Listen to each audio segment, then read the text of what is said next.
Well, Beckman Laser Institute is an independent, freestanding facility at UC Irvine.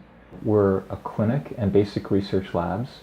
We have technology development, we have basic science, probably have about 200 people, mostly students, about 100 students, undergraduate and graduate students, postdoctoral trainees. We have about 20 faculty from all different departments throughout UC Irvine, from chemistry, from biomedical engineering, chemical engineering, neuroscientists, we have biology, biophysics, really broad representation. We also have 6 clinicians on our faculty, so we do lots of work in bringing new technologies from benchtop to bedside.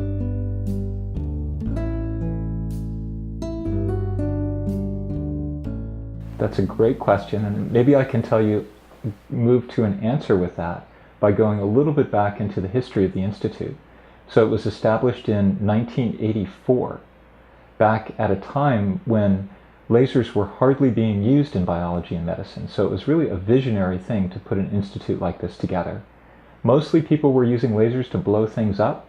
So people would do surgery with lasers or blow up blood vessels with lasers, and they didn't really think that there would be all of these amazing applications that we have now that can be as broad as wearable fitness sensors, things that you can put on your body to track your utilization of oxygen and how muscles work and how your brain works, to little tiny fiber optic probes that can go inside of coronary arteries and determine whether or not you have atherosclerosis or vulnerable plaque that could lead to heart disease. So there's been an enormous growth in the technology, both in miniaturization of the lasers and in the other optical components, like everyone is using special cameras and light sources on their smartphones, and smartphones themselves are really beautiful examples of integrated optoelectronic optics and photonic devices.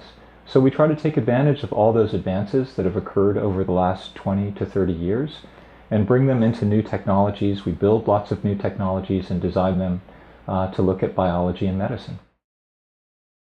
The big picture is that what we study is how light is interacting with biological tissues, whether they're cells, extracellular matrix, blood vessels, and we study everything about light interactions. We may try to use light as a tool to cut tissue, and we need to understand the physics of the light interaction with the tissue to control the cutting and the ablation more carefully. We also may try to sense something like metabolism or blood flow. So we study how the light is interacting with molecules and structures in the tissue, how it's absorbed, how it's scattered, and how we can use that information to get a deeper understanding of all of the processes in biological tissues. Some of these can be very superficial, so we're looking only at tissues that are maybe a half millimeter to a millimeter deep, but some of them can be very, very deep, so we can put light all the way through one side of your head and measure it out on the other side. We can completely transilluminate an arm or a leg or a hand, and some of you may have even tried to do that with flashlights, looking at transillumination of your hand.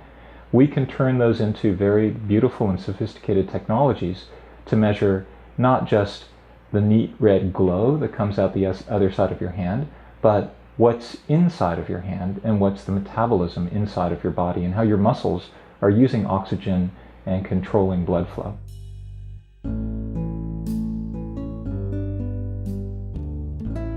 I think a good general background in the basic sciences, so we have equal representations of people who like physics and chemistry, biology, engineering, computer science, math. Everybody seems to come together because they're very interested in how all of these disciplines work together to try to bring new technologies into biology and medicine.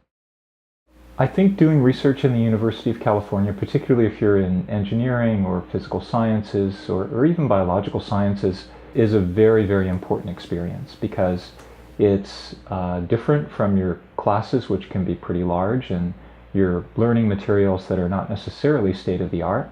As you're looking for a job, you're going to be evaluated on your ability to solve problems, practical problems, to build new devices, to test and evaluate devices.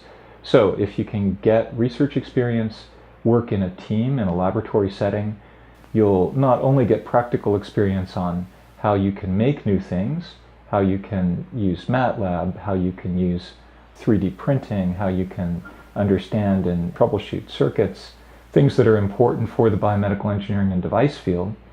You can also get a lot of great experience in how teams work together to solve complicated problems. I think companies that are hiring, particularly biomedical engineers, like the fact that biomedical engineers have an integrated view of problems and they're not necessarily completely focused in one area. So they work together, they have expertise that they bring from a broad variety of areas and can apply it to projects to help complete the project. So they're actually very, very good at project management.